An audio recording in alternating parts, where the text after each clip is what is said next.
Good afternoon. आपका स्वागत है पैंथियन एडू पर। और जैसा कि हम पिछले क्लास में बताए थे, पिछले वीडियो में, कि वो पार्ट 1 था पिछला वीडियो, ये पार्ट 2 है। प्रतियोगिता दर्पण और कोरोनिकल के शॉर्ट नोट्स हम लोग प्रोवाइड करवा रहे हैं। जब तक कि आपका 72वीं बीपीएससी एग्जाम न हो जाए तब तक आपका नोट्स, शॉर्ट नोट्स प्रतियोगिता दर्पण और कोरोनिकल का आपको मिलते रहेगा। ठीक है, ये एक टेलीग्राम चैनल है, इस चैनल पे आप लोग जुड़ सकते हैं, इस पे जुड़िए। और बीपीएससी से रिलेटेड, बीएसएससी से रिलेटेड, एईडीओ, सीजीएल 4 के लिए बहुत सारा कंटेंट आपको उपलब्ध कराया जाएगा, बहुत सारा क्वेश्चन प्रैक्टिस कराया जाएगा। चिंता नहीं करना है, बहुत अच्छा तैयारी हो जाएगा। फिलहाल जो है कि हम लोग चल रहे हैं प्रतियोगिता दर्पण और कोरोनिकल का शॉर्ट नोट्स पे। इसका पीडीएफ के लिए आपको पे करना पड़ेगा। ठीक है, 500 जो है कि इसका रखा गया है। जब तक कि आपका 72वीं बीपीएससी परीक्षा ना हो जाए तब तक आपको प्रतियोगिता दर्पण और कोरोनिकल के नोट्स प्रोवाइड कराते जाएंगे। और साथ में बिहार का करंट अफेयर मिलेगा, बिहार से रिलेटेड बहुत सारा क्वेश्चन आपको इसमें किया जाएगा। जो भी हाल फिलहाल में एग्जाम होगा, चाहे इंडिया लेवल पे हो चाहे बिहार लेवल पे हो, वो सारा का सारा आपको यहाँ पे करा दिया जाएगा। ठीक है, आप ये 2 नंबर आप देख सकते हैं, ये 2 नंबर में से किसी एक पर आप पे करके, फोन पे, पेटीएम, जो भी आपको करना है, पे करके आप इसी पे स्क्रीनशॉट भेज देंगे व्हाट्सएप पे और आपको फिर ग्रुप में ऐड कर दिया जाएगा। तो चलिए, हम लोग पार्ट 2 में, पार्ट 1 में हम लोग देखे थे राष्ट्रीय के बारे में। प्रतियोगिता दर्पण में जो राष्ट्रीय कंटेंट था उसको हम लोग पार्ट 1 में देखे थे। पार्ट 2 में हम लोग देखेंगे इंटरनेशनल करेंट। ठीक है, तो चलिए आगे बढ़ते हैं। देखिए, पहला कंटेंट है, भारत चीन सीमा विवाद समाधान को लेकर दोनों देशों के बीच 24वां दौर का बैठक नई दिल्ली में हुआ है। ठीक है, भारत का 5 राज्य चीन की सीमा को स्पर्श करता है। ये सब हम लोग स्टैटिक जीके में जो है कि पढ़े होंगे। ठीक है, आप लोग पढ़े होंगे। लद्दाख, हिमाचल प्रदेश, उत्तराखंड, सिक्किम और अरुणाचल प्रदेश है जो चीन से स्पर्श करता है, चीन को टच करती है। कुल सीमा की लंबाई 3488 किलोमीटर है।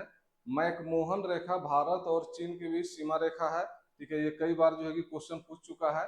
ठीक है, सभी एग्जाम में पूछे जाते हैं इस टाइप के क्वेश्चन। बीपीएससी में भी जो है कि शायद पिछले बार ये क्वेश्चन पूछा था 17वीं में। ठीक है, अरुणाचल प्रदेश में 890 किलोमीटर लंबा है इसका सीमा।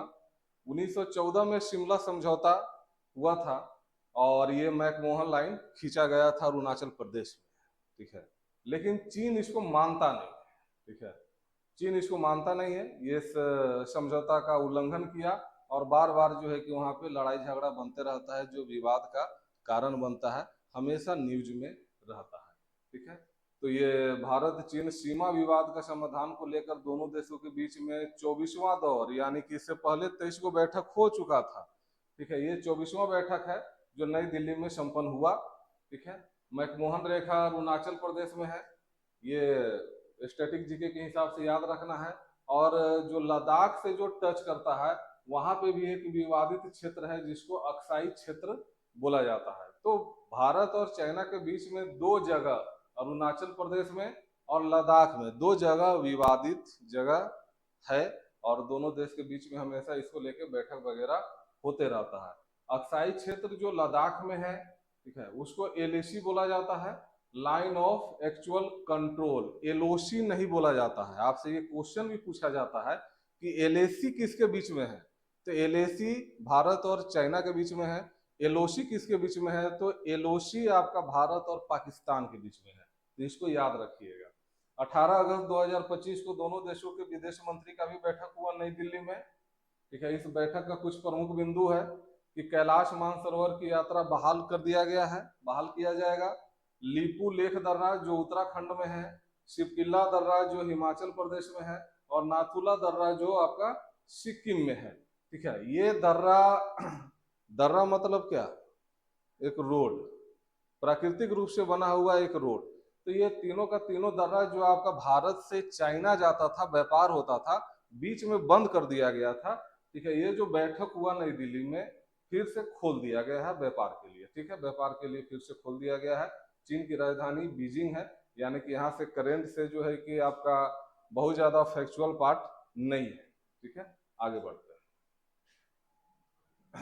बुल्गारिया, 1 जनवरी 2026 से यूरो को आधिकारिक मुद्रा के रूप में अपनाएगा। ठीक है, ये बहुत इंपॉर्टेंट क्वेश्चन है कि बुल्गारिया यूरोप का ही देश है, ये 1 जनवरी 2026 से यूरो को अपनाएगा। और यूरो को अपनाने वाला बुल्गारिया 21वां देश बन गया है। इससे पहले यूरोप का 20 कंट्री आपका यूरो को अपना चुका है और बुल्गारिया 21वां देश बनेगा। इसको आपको ध्यान में रखना है, नहीं बल्कि दिमाग में पूरी तरीके से उतार लेना है, ये बहुत इंपॉर्टेंट क्वेश्चन है। ठीक है, बुल्गारिया आपका काला सागर को स्पर्श करता है, राजधानी इसका सोफिया है। बुल्गारिया का राजधानी सोफिया है, यूरोप का देश है और बाल्कन क्षेत्र में आता है। यूरोप का बाल्कन क्षेत्र होता है एक तो, ये आप ज्योग्राफी में पढ़िएगा। ठीक है, तो वहाँ का ये देश है, द्वीपीय देश है। यूरोप के दक्षिण पूर्वी भाग को बाल्कन क्षेत्र कहा जाता है। पूरा बढ़िया से आप उसमें ज्योग्राफी में पढ़िएगा। ठीक है, तो इसमें खाली आपको करंट के हिसाब से एक तो याद रखना है कि बुल्गारिया 1 जनवरी 2026 से यूरो को अपनाने वाला 21वां देश बन गया है, इसको ध्यान में रखना है।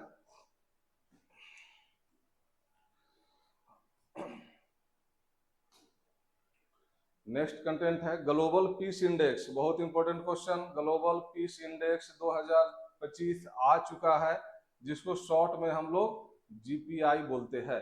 ठीक है, ये 163 देश में भारत का स्थान 115वां है। तो भारत का स्थान आपको याद रखना है कि भारत का स्थान 115वां नंबर पर आया है ग्लोबल पीस इंडेक्स में। बहुत इंपॉर्टेंट है, इस डाटा को आपको रटना पड़ेगा, जैसे रटिए।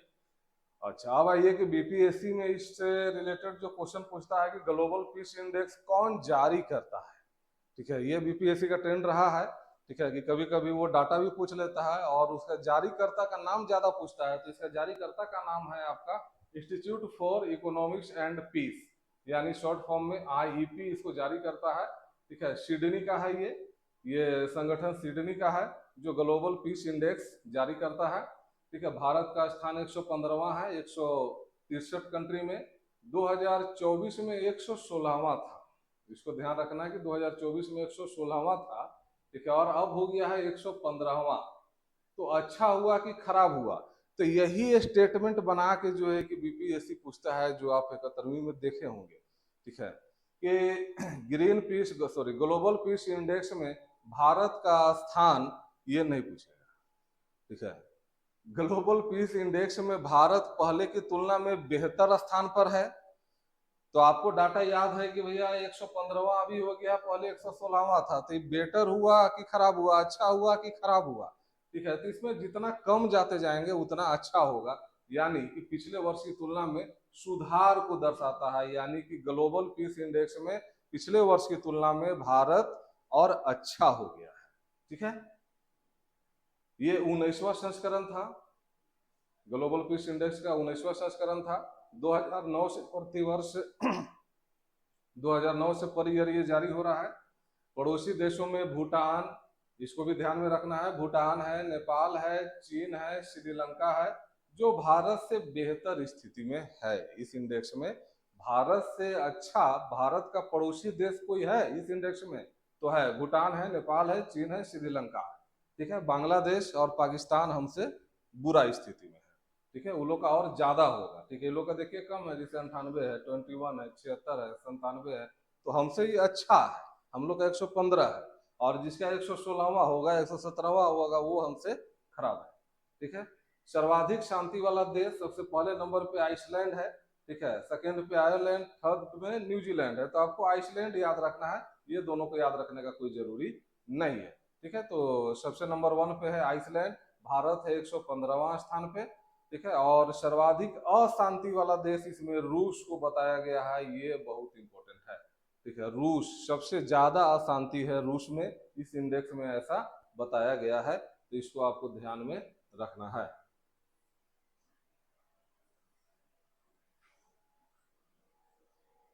चलिए आगे बढ़ते हैं।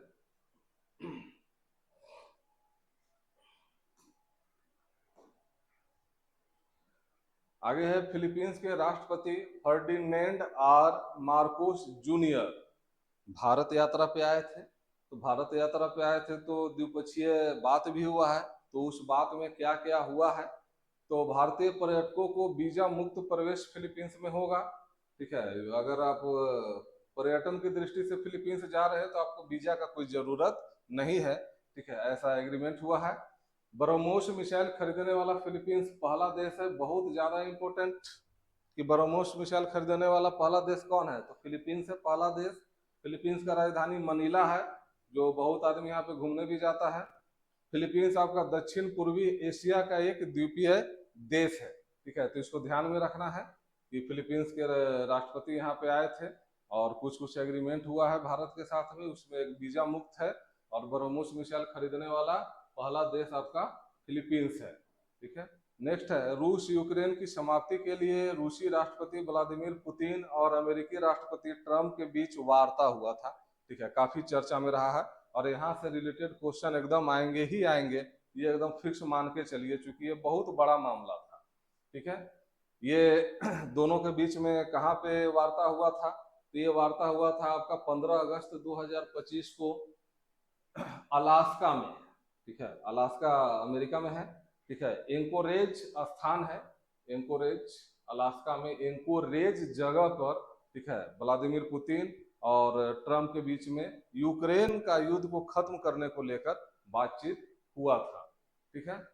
जो उसका जो बैनर रखा गया था, बैनर का नाम दिया गया था परसुइंग पीस, यानी शांति की खोज, बहुत अच्छा है, बहुत अच्छा बैनर का नाम दिया गया था कि शांति की खोज के लिए जो है कि आपका रूस का राष्ट्रपति और अमेरिका का राष्ट्रपति अलास्का के एकोरेज में बैठक किए थे। हालांकि इसका कोई नतीजा नहीं निकला है अभी तक कि इसको वाकई में युद्ध बंद होगा कि नहीं होगा, इस पे कुछ बातचीत अभी नहीं है।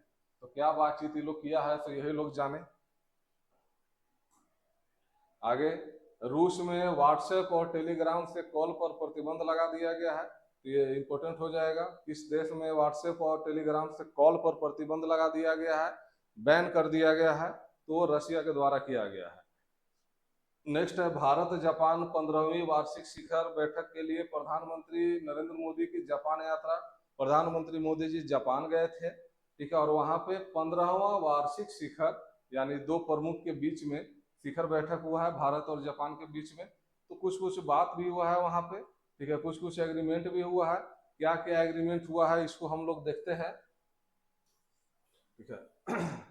तो जापान से भारत में $10 ट्रिलियन का नया लक्ष्य निर्धारित किया गया है। जापान से भारत में $10 ट्रिलियन के निवेश का होना चाहिए, यहाँ पे कुछ मिस्टेक है। $10 ट्रिलियन निवेश का नया लक्ष्य निर्धारित किया गया है, ठीक है, जापान से भारत में। जापान इन्वेस्ट करेगा भारत में।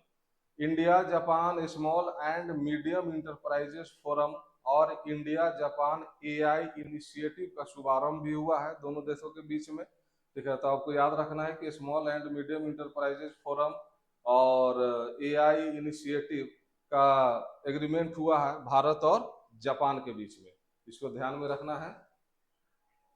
वर्ष 2025 को भारत जापान विज्ञान प्रौद्योगिकी और नवाचार आदान प्रदान वर्ष मनाएगा, ठीक है, इसको याद रखना है। ये सब क्वेश्चन स्टेटमेंट में देने वाला क्वेश्चन है, तो इससे लोग भाग जाता है और यही सब स्टेटमेंट में पूछ देता है तो बोलता है कि क्वेश्चन कहाँ से पूछ दिया, हवा तक नहीं लगा। तो ऐसा नहीं है, क्रॉनिकल प्रतियोगिता दर्पण ये सब अगर आप पढ़ रहे हैं तो आपको पूरा हवा लगेगा, बाकायदे कि आप पढ़ेंगे तब, ठीक है। इसका पीडीएफ आपको पेड टेलीग्राम ग्रुप में मिल जाएगा और इसको बार बार पढ़िए। बाकी वीडियो के माध्यम से भी हम 4 बार 5 बार इसका रिवाइज करवाएंगे ताकि आपको किसी प्रकार का कोई दिक्कत ना हो, ठीक है। अगला देखिए, भारत जापान मानव संसाधन आदान प्रदान के लिए 5 वर्षीय कार्य योजना को भी स्वीकार किया गया है। इसमें 5 लाख से अधिक कामगारों को जापान भेजा जाएगा, ठीक है, जापान भेजा जाएगा 5 लाख से अधिक कामगारों को। ऐसा एग्रीमेंट हुआ है जब मोदी जी वहां गए थे तब, ठीक है, तो ये बहुत अच्छा बात है। ल्यूपेक्स मिशन जो इस बार का 71वीं बीपीएससी में पूछा भी था, ठीक है, याद होगा आपको अगर आप एग्जाम दिए होंगे तो। ल्यूपेक्स मिशन, इसका फुल फॉर्म भी जो है कि आपको याद रखना है, लूनर पोलर एक्सप्लोरेशन मिशन, ठीक है, इसको चंद्रयान 5 के नाम से भी जाना जाता है, इसको भी आपको याद रखना है। इसका प्रक्षेपण H324L, ठीक है, ये यान का नाम है, इससे प्रक्षेपित किया जाएगा जो जाक्सा का है, यानी कि ये जापान का है। ये ल्यूपेक्स मिशन आपका भारत और जापान दोनों का मिक्स है, ठीक है। और इसको भारत में चंद्रयान-5 के नाम से जो है कि जाना जाएगा। जो रॉकेट ले जाएगा वो जापान का रॉकेट होगा। जापान का अंतरिक्ष एजेंसी का नाम है जाक्सा, जो 68वीं बीपीएससी में पूछा भी था कि जाक्सा किसका अंतरिक्ष एजेंसी है, ठीक है। इसमें जो मून लैंडर है वो इसरो का होगा और रोवर जापान का होगा, ठीक है। तो इसको याद रखना है, ये पूरा का पूरा आपको याद रखना है, एक एक पॉइंट, ठीक है। कुछ भी स्टेटमेंट में उठा के जो है कि लिख सकता है वो। तो इसको 2028-29 में लॉन्च होने की संभावना है। और तो ये भी बात वहां पे हुआ, ठीक है। जब मोदी जी गए थे जापान तो ये बात भी निकल के आया है, पत्रिका दर्पण में ये दिया हुआ है ये चीज, इसीलिए हम लोग यहाँ पे देख रहे हैं, ठीक है। राज्य प्रीफेक्चर्स सहयोग इस सम्मेलन का एक पहल है। राज्य प्रीफेक्चर्स सहयोग, ठीक है, किन दो देशों का एक पहल है? तो जापान और भारत का एक पहल है, राज्य प्रीफेक्चर्स सहयोग, ठीक है। तो ये हो गया आपका जापान यात्रा जो प्राइम मिनिस्टर किए थे उससे रिलेटेड। अब देखिए नेक्स्ट कंटेंट है एससीओ का 25वां शिखर सम्मेलन चीन के तियानजिन में हुआ, जो बहुत ज्यादा इंपॉर्टेंट है। एससीओ का 25वां शिखर सम्मेलन हुआ है, 25वां आपको याद रखना है, ठीक है। एससीओ का 25वां याद रखना है, कहाँ हुआ है? चीन में हुआ है। लेकिन आपको चीन में जहां हुआ है उस जगह का नाम भी याद रखना है, तियानजिन, उस जगह का नाम है तियानजिन, ठीक है। वहीं पे एससीओ का 25वां शिखर सम्मेलन हुआ है। और इसमें एससीओ में 10 सदस्य देश है। जब हम लोग ऑर्गेनाइजेशन के बारे में देखेंगे तो वहां पे देखेंगे कि कौन कौन सा देश इसमें शामिल है, ठीक है। 31 अगस्त से 1 सितंबर को हुआ, 2 दिन जो है कि आपका एससीओ शिखर का बैठक चला। यह 5वां अवसर था जब एससीओ का बैठक चीन में हुआ। इससे पहले 4 बार आपका चाइना में हो चुका था एससीओ का बैठक, ये 5वीं बार हुआ है, ठीक है। तो ये सब स्टेटमेंट को एकदम ध्यान में रखना है, जैसे आप 71वीं बीपीएससी का क्वेश्चन को देखे होंगे, ठीक है, उसके हिसाब से जो है कि ये सब ध्यान में रखना बहुत ज्यादा जरूरी है, ठीक है। एससीओ का थीम था, विषय था शंघाई भावना को कायम रखना, एससीओ ऑन द मूव, ठीक है। इंग्लिश में upholding the Shanghai spirit, SCO on the move, ये आपको याद रखना है। चीन द्वारा 2025 को SCO year of sustainable development घोषित कर रखा था, ठीक है। तो इसको भी आपको याद रखना है कि चीन जो है कि आपका चीन 2025 को SCO year of sustainable development घोषित कर रखा था, ठीक है। इसमें पहलगाम हमला का निंदा भी किया गया है इस बैठक में, जो बहुत अच्छा बात है। आतंकवाद का निंदा होना चाहिए। चीन के बेल्ट एंड रोड इनिशिएटिव को आगे बढ़ाने पर सहमति जताई गई, ठीक है। चीन एक योजना चला रहा है बेल्ट एंड रोड इनिशिएटिव, इसमें कई देश को जोड़ा गया है, ठीक है। तो उसका भी चर्चा इस बैठक में हुआ, लेकिन भारत इसका समर्थन नहीं किया है।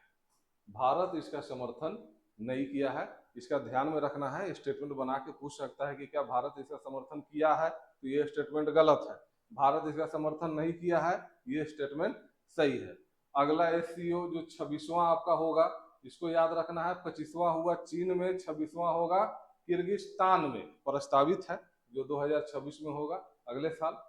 2026 में रीजनल क्लाइमेट समिट, ठीक है। रीजनल क्लाइमेट समिट का कुछ वहां पे बात हुआ होगा, तो रीजनल क्लाइमेट समिट का भी आयोजन होगा, कजाकिस्तान में होगा, इसको ध्यान में रखना है, ठीक है। ये सब जल्दी जो है कि छोटा मोटा करंट का मैगजीन में नहीं मिलता है, ठीक है। ये सब जब तक आप बीच में संपादकीय नहीं पढ़ रहे हैं, ठीक है, तो आपको नहीं मिलेगा ये सब क्वेश्चन, ठीक है। तो इसको ध्यान में रखना है कि 2026 में रीजनल क्लाइमेट समिट कजाकिस्तान में होगा। ब्रिक्स शिखर सम्मेलन 2026 में भारत में होगा, ठीक है। इसको याद रखना है, 2026 में ब्रिक्स शिखर सम्मेलन भारत में होगा, ठीक है। अब इसका चर्चा इसमें क्यों आया, ये एससीओ बैठक में क्यों आया? तो इसीलिए आया कि मोदी जी चीनी राष्ट्रपति को भारत आने का न्योता दिए है कि अगले साल हमारे यहाँ ब्रिक्स शिखर सम्मेलन है, और चूंकि ब्रिक्स शिखर में आपका चाइना भी है, तो निमंत्रण दे दिए कि आइए। एससीओ शिखर सम्मेलन में ही रूस एवं भारत के बीच द्विपक्षीय वार्ता भी हुआ है। इस वार्ता में क्या क्या हुआ है, ठीक है, ये जानकारी उपलब्ध नहीं है, ठीक है, आगे खत्म हो गया। इंटरनेशनल आपका प्रतियोगिता दर्पण का खत्म हो गया। जुड़ने के लिए इस नंबर पे, अगर आप इसको खरीदना चाहते हैं, इसका पीडीएफ नोट्स आप चाहते हैं, तो ये नंबर या इस नंबर पे आप फोन पे करके, पेटीएम करके स्क्रीनशॉट भेज दीजिए व्हाट्सएप पे। आपको पेड ग्रुप में जोड़ दिया जाएगा, जहाँ पे आपको नोट्स वगैरह, पीडीएफ नोट्स वगैरह आपको मिलते रहेंगे, जो स्पेशल बिहार के लिए ही तैयार किया जाएगा। चलिए, धन्यवाद।